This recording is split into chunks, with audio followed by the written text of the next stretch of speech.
उस दिन अचानक हमको कुछ अजीब सा लगा। हमको लगा कि हमको बाथरूम जाना होगा। हम उठकर टीचर के पास गए तो पीछे कपड़े पे खून का दाग लगा था। सब लोगों ने देख लिया। हम उसके बाद जाने की हिम्मत ही नहीं कर पाए। सब क्या सोचेंगे? लड़कियों का सबसे बड़ा मुद्दा है उनके मासिक में स्वास्थ्य का ख्याल। आज भी समाज में इस पे कोई बात नहीं करना चाहता, पर हम सब यहाँ बात करने ही तो आए हैं। खुलकर चर्चा, हर किसी के मन में उठे सवाल और दिक्कतों का जवाब ढूंढने। हम पंछी की तरह थे, उड़ने को तैयार। एक नया सफर, नए रास्ते, नई मंजिल। हाँ, पर हम साथी पुराने थे।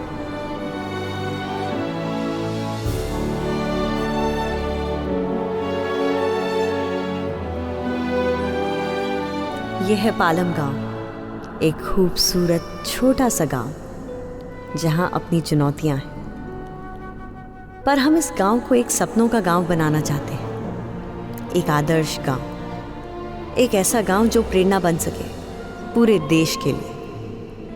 पहले प्रतापपुर, फिर सूरजगढ़ और अब पालम गांव। पतझड़ में जिस तरह से पत्ते झड़ते हैं और फिर नए पत्ते उम्मीद की तरह आते हैं, ठीक उसी तरह नई उम्मीद की हरियाली मुझे भी कहीं दूर दिखाई दे रही थी। यूँ समझ लो कि हर बार एक नया आसमान, एक नई उड़ान। मुझे पूरी उम्मीद थी पालम गांव से। यकीन था कि आप लोग जरूर आओगे। तो हम यहाँ पर एक नई टीम और उसके लीडर की बातें करेंगे। किशोर और किशोरियों को लेकर जो समस्याएं हैं, जो बातें हैं, उन्हें लेकर एक नया कार्यक्रम शुरू कर रहे हैं। हम आप सब लोगों में से एक किशोर और एक किशोरी को चुनेंगे, जिन्हें हम ट्रेनिंग देंगे और फिर वो बन जाएंगे आप सबके साथिया।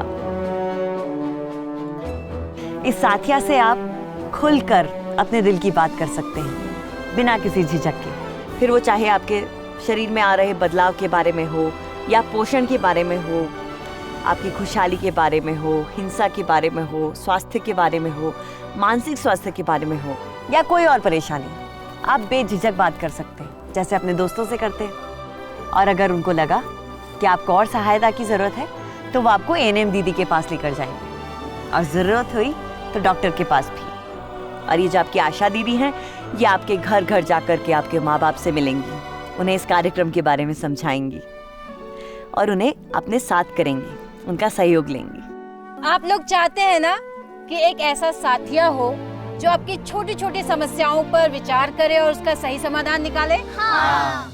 लेकिन यहाँ तो ज्यादातर लड़कों से बात करना भी मना है। उन्हें तो पान की दुकान के पास भी नहीं खड़ा होने देते। तो क्या वो हमें ऐसे खुलेआम सबसे मिलने देंगे? घर पर अगर पता चला कि हम लड़कियों से मिलकर शारीरिक और मानसिक स्वास्थ्य के बारे में बातचीत करते हैं तो पहले तो वो खूब हंसेंगे और फिर इस पर रोक लगा देंगे। आपके घर घर जाकर आपके घर वालों से बात करने की जिम्मेदारी हमारी है। हम है ना? मैडम जी, ये बच्चे नहीं हैं, उम्र देखिए इनकी, जवान हो रहे हैं। यही उम्र है ना दूर रखने के लिए। हाँ, इसीलिए आपने अपनी बेटी को स्कूल से हटवा दिया? और क्या क्या क्या होता है पढ़ाई के बहाने, हम सब जानते हैं, आप हमें मत बताइए। बेटे को भी स्कूल से हटवा दिया? हाँ, वो खेती बाड़ी में हमारा हाथ बटा रहा है। पढ़ाई लिखाई की आड़ में बस हंसी ठट्टा होता है। ये लोग किशोरावस्था में हैं। यही समय है जब बहुत ज़रूरत है इनके शरीर में आ रहे बदलावों को समझने की, इनकी भावनाओं को समझने की। अगर लड़का लड़की एक साथ पढ़ेंगे नहीं, खेलेंगे नहीं, अपनी बातें एक दूसरे के साथ नहीं बांटेंगे तो आगे कैसे बढ़ेंगे? इन्हें अज्ञानता में रखकर, इनकी बातों को ना समझकर, ना सुनकर, इन्हें यूं अलग अलग रखकर अगर आपको लगता है कि समस्या का हल निकल जाएगा तो आप गलत हैं, बहुत गलत हैं। हम आपको समझाने आए हैं, कोई नया कार्यक्रम लेकर नहीं, बल्कि एक सच्चा प्रयास लेकर। स्त्रियों के ऊपर हिंसा, मानसिक तनाव, बलात्कार, इन सब की वजह अज्ञानता है। अगर आप खुद इनसे बात नहीं कर सकते हैं, आपको झिझक होती है, तो कम से कम साथिया को तो बात करने दीजिए। भविष्य को गले लगाना है या अतीत के अंधेरे में ही अपना जीवन बिताना है, ये आपकी मर्जी है।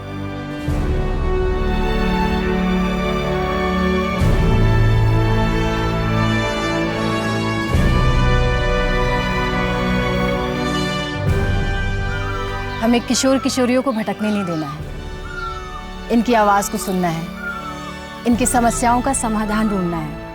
अगर ये होंगे स्वस्थ तो ही तो उज्जवल होगा देश का भविष्य। आने वाला कल उन्हें पुकार रहा है। खुशी और नवल जैसे साथिया न सिर्फ इस गांव की बल्कि अपनी पीढ़ी की तकदीर बदल सकते हैं।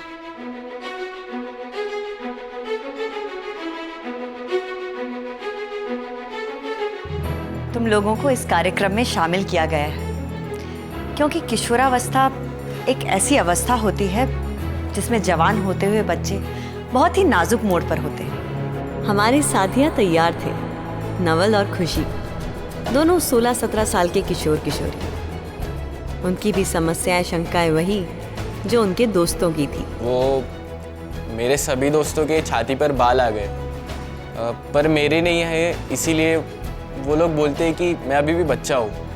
लेकिन मुझे पता है कि मैं बच्चा नहीं हूँ, मुझ में उनसे ज़्यादा ताकत है। देखो, अब ये बात तुमने आज तक किसी से नहीं की क्योंकि तुम्हें लगता होगा कि वो लोग तुम्हारे ऊपर हंसेंगे, तुम्हारा मजाक उड़ाएंगे, पर तुमने मुझसे बात की। क्यों?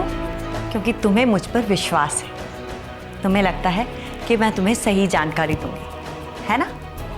इसी तरह साथिया बनने के लिए सबसे ज़्यादा ज़रूरी है सही जानकारी होना और विश्वसनीयता। इसीलिए हमारा काम था उन्हें ट्रेन करना, 6 दिन की ट्रेनिंग, ताकि साथिया ट्रेनिंग लेकर अपने हम उम्र दोस्तों की मदद कर सके।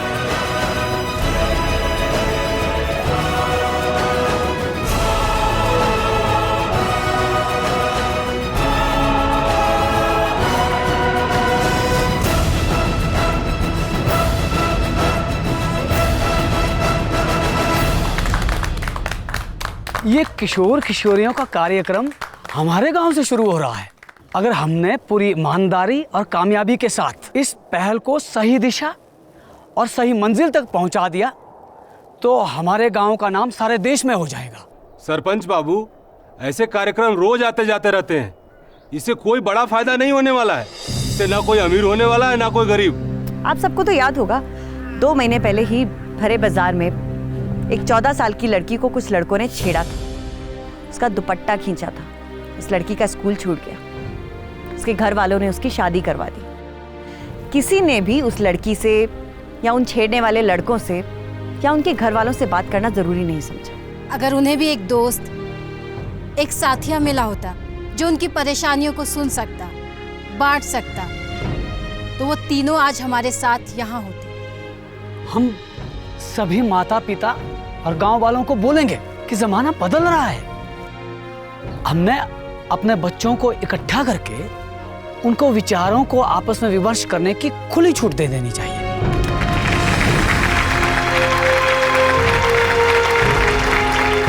तो ये हैं आपके 2 साथिया। हर रविवार को ये अपनी उम्र के बच्चों से मिलेंगे, उनसे बात करेंगे। हम भी साथ होंगे ताकि उन्हें सही सलाह मशवरा दे सकें। आप सबसे विनती है, अपने बच्चों को हमारे पास आने के लिए प्रेरित कीजिए ताकि हम उनसे उनकी समस्याओं के बारे में बात कर सकें। जरूर भेजिएगा अपने बच्चों को हमारे पास।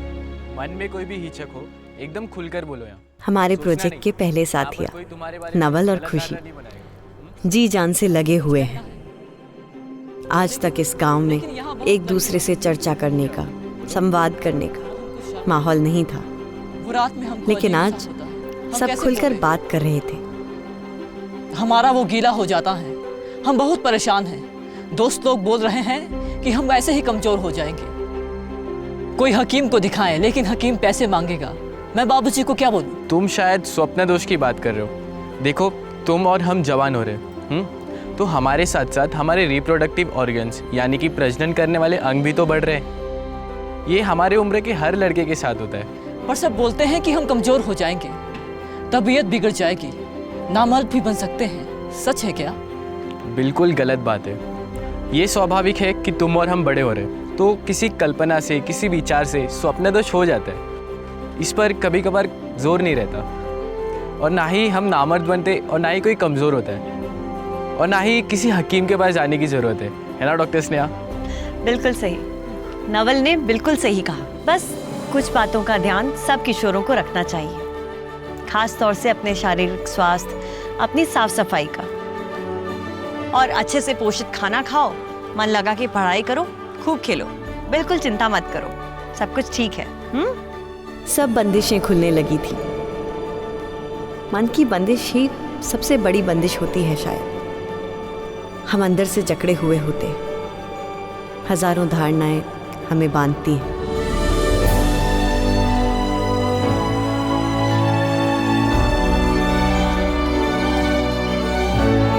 किशोर उम्र के ये बच्चे भी धारणाओं और बंदिशों से जकड़े हुए थे। धीरे धीरे सारी गिरह खुल रही थी, आजाद हो रहे थे ख्याल। इस स्कूल में भी वो लहर आएगी जो बाहर आई है। और आजकल के किशोर किशोरियों को इसी की तो ज़रूरत है। मोबाइल फ़ोन पर ऐसी ऐसी तस्वीरें, वीडियोस जिनके बारे में हम बात भी नहीं कर सकते, और ये पता नहीं कहाँ कहाँ से जानकारी लेकर आते हैं। आज के समाज में उन्हें उत्तेजित करने के लिए तो बहुत कुछ है, लेकिन इन्हें समझाने के लिए, शिक्षा देने के लिए कुछ भी नहीं।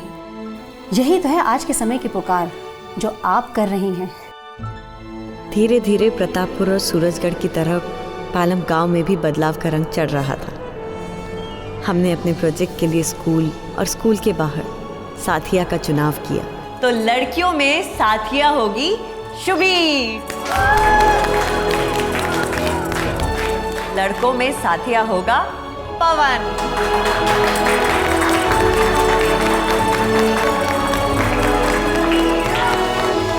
ये तो सिर्फ शुरुआत है।